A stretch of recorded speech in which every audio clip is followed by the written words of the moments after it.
Jahangirpura police મથકમાં નોંધાયેલા MD ડ્રગ્સના ગુનામાં 9 મહિનાથી નાસ્તા ફરતા આરોપીને મુંબઈથી એસઓજીની ટીમે ઝડપી પાડ્યો છે. સુરત પોલીસ કમિશનરના આદેશને લઈ એસઓજીની ટીમ પેટ્રોલિંગમાં હતી ત્યારે નાર્કોટિક્સ ડ્રગ્સના ગુનામાં જાંગીરપુરા પોલીસ મથકમાં 9 મહિનાથી નાસ્તો ફરતો આરોપી નવાબ ઉર્ફે હરાસ ઇસાક અલી સૈયદને મુંબઈના MA રોડ પરથી એસઓજીની ટીમે બાતમીના આધારે ઝડપી પાડ્યો હતો. તો જાંગીરપુરા પોલીસ મથકમાં 52.770 ગ્રામ એમડી ડ્રગ્સ ઝડપાયો હતો, જે ગુનામાં આરોપી વોન્ટેડ હોવાની કબૂલાત કરી હતી.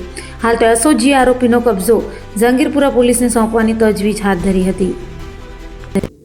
આજથી 9 મહિના પહેલાં જહાંગીરપુરા પોલીસ સ્ટેશનમાં એસઓજીએ એક રેડ કરેલી અને 52 ગ્રામ એમડી પકડેલું. એની અંદર આરોપી ભરત પટેલ જે છે એને જથ્થા સાથે પકડી પાડેલો અને એની અંદર એક નામ ખોલ્યું હતું મહારાજ, કે જે મુંબઈથી લાવીને આ ભરત પટેલને માલ આપેલો અને એની સતત એસઓજી તપાસમાં નામ ખુલેલું અને એની તપાસમાં હતી. એ દરમિયાનમાં જાણવા મળ્યું હતું કે આ વ્યક્તિ એનું નામ ખુલ્યું, ત્યારબાદ એ સાઉદી અરેબિયા ભાગી ગયો હતો અને ત્યારબાદ મુંબઈ ખાતે એનું લોકેશન મળતા અમારી ટીમ ત્યાં ગઈ અને એને પકડ્યો.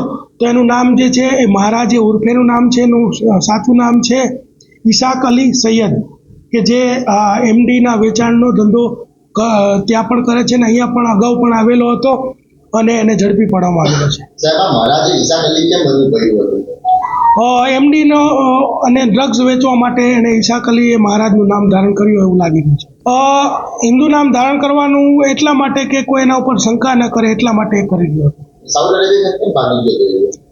જ્યારે અહીંયા એસઓજી રેડ કરી અને એનું નામ ખુલી ગયું ત્યારબાદ એ સાઉદી અરેબિયા ભાગી ગયો હતો, પરંતુ જેવો એ મુંબઈ આવીને રહેવા લાગ્યો ત્યારબાદ એસઓજીની ટીમને માહિતી મળી તો ત્યાં જઈને તાત્કાલિક એને દબોચી લીધો.